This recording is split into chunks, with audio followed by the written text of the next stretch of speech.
The thing I love about this Pope, I got to meet him when I went to his, quote, inauguration. I always thought it was an installation, but the inauguration.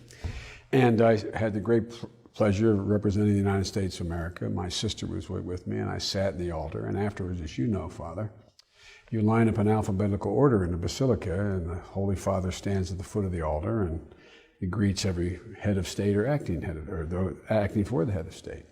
United States were at the very end, and so I walked up, and there was a wonderful Irish Monsignor who had sat in with me in a long interview or discussion I had with Pope Benedict just several months earlier.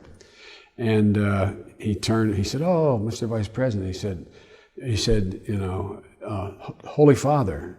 And the Pope reached out like this and he grabbed my hand. He said, "I know, Mr. Vice President, you're always welcome here." That is the message he's sending to the world. And that is the tone he's striking everywhere, isn't it? Absolutely. That's why he's the single most popular figure in the world today.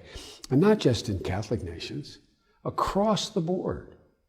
And it's because of he's the embodiment of Catholic social doctrine that I was raised with. Right. The idea that everyone's entitled to dignity, that the poor should be given special preference, that you have an obligation to reach out and be inclusive. Look at the encyclical on climate change. It's all about, we have responsibilities. We have to husband this planet. And I'm excited, quite frankly, as a practicing Catholic. I am really excited by the whole world is getting to see what are the basic essential elements of what constitutes Catholicism. Right. We can argue about dogma, we can argue about some of the de fide doctrine that's been declared, but this is below it and above it. This is something much larger.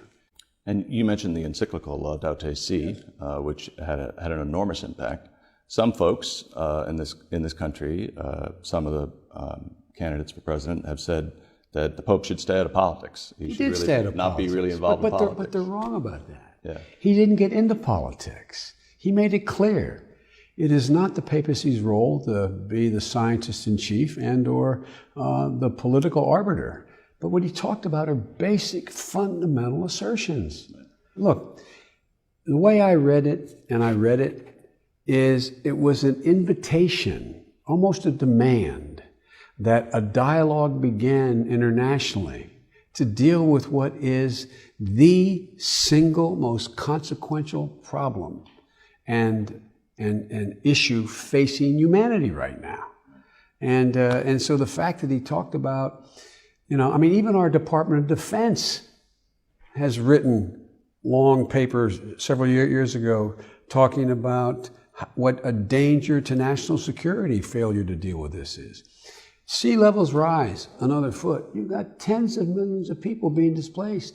You think there's a migration problem in Syria. Watch what happens when hundreds of millions of people in the South Asia are displaced, trying to find new territory to live. Look what's happened with Darfur. Darfur is all about climate change. It's about arable land being evaporating, figuratively and literally, and warring over land. So I think it's a total misrepresentation of the Pope's encyclical to say it's a political document. It's a human document.